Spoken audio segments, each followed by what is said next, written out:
போன வீடியோவில் கண்ணதாசன் நூல் பார்த்தோம். இப்போ நம்ம அவரோட வரிகள் பார்க்குறோம். நான் நிரந்தரமானவன், அழிவதில்லை, எந்த நிலையிலும் எனக்கு மரணம். போற்றுவார் போற்றட்டும், புழுதி வாரி தூற்றுவார் தூற்றட்டும். ஆடையின்றி பிறந்தோம், ஆசையின்றி பிறந்தோமா?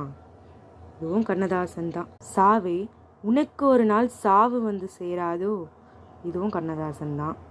இது எந்த பாட்டு அப்படின்னு எந்த படத்தில் வரும்னு கமெண்ட் பண்ணுங்கள். வீடு வரை உறவு, வீதி வரை மனைவி, காடு வரை பிள்ளை, இறுதி வரை யாரோ.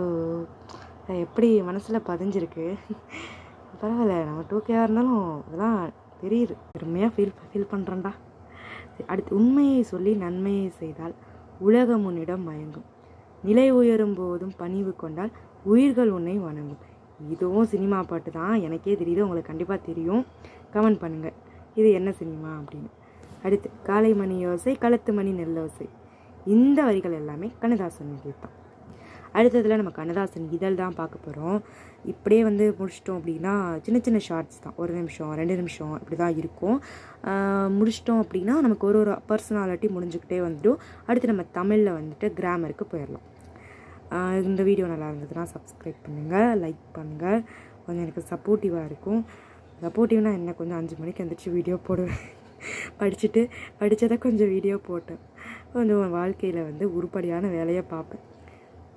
உங்களுக்கும் என்ன அப்படின்னா, நம்ம படிக்கிறோம், எல்லாமே பண்ணுறோம், கொஞ்சம் போர் அடித்தது அப்படின்னா கண்டிப்பாக இந்த மாதிரி வீடியோ போடுங்க. வியூஸ் போகுது, லைக்ஸ் வருது, சப்ஸ்கிரைப், அதை பற்றிலாம் யோசிக்காதீங்க. நீங்கள் இந்த வீடியோ எடுக்கும் போதே நான் ஒரு 3 தடவை ட்ரையல் பார்த்துருப்பேன். எடுத்து பேசிகிட்டே இருக்கும்போது நடுவில் வாய்ஸ் வந்திருக்கும். என்னடா அப்படின்னு திருப்பி கட் பண்ணிட்டு போடுவேன். திருப்பியும் வாய்ஸ் வரும். அப்புறம் நானே இப்படி ஃபோனை கீழே போட்டிருப்பேன். ஏதாவது நடந்திருக்கும், சம்பவங்கள் பல நடக்கும். ஆனால் இதில் என்ன ஒரு ப்ளஸ் பாயிண்ட்டு, ஆக்சுவலாக மேஜர் ப்ளஸ் பாயிண்ட்டே இங்கே தாங்க இருக்குது.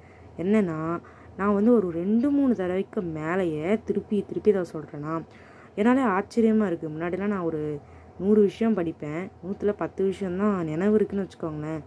இப்போ ஒரு 50 விஷயம் படிக்கிறேன் அப்படின்னா டைம் அவ்வளோதான் இருக்குது. அது முழுக்கவே நினைவு இருக்குது. இந்த மாதிரி வீடியோ போடுறது, திருப்பி சொல்கிறது, மித்தவங்களுக்கு சொல்கிறோன்னா நம்ம கரெக்டாக சொல்லணும், அதை நம்ம புரிஞ்சுக்கணும். அந்த மாதிரி ஏற்கனவே படித்த விஷயம்லாம் அப்போ சொல்லும்போது தான் தெரியுது, பரவாயில்லடா அவ்வளோ படித்து வச்சுருக்கோம் அப்படி. எனக்கு கடல் மாதிரி இருக்குது. ஆனாலும் உங்களுக்கு கொஞ்சம் மோட்டிவேட்டடாக இருக்கணும், பிரயோஜனமாக நீங்கள் டைமை ஸ்பெண்ட் பண்ணணும். இந்த வெறித்தனமாக படிக்கிற ஆஸ்பரண்ட்டுக்கெல்லாம் நான் சொல்லவே இல்லை. படிக்கிறேன், ஆனாலும் எனக்கு ஏதாவது மோட்டிவேஷன் வேணும் அப்படின்னா கண்டிப்பாக ஃபேஸ் கூட காட்டணும்னு அவசியம் இல்லை, நீங்கள் மாதிரி வீடியோ போடலாம். நன்றி.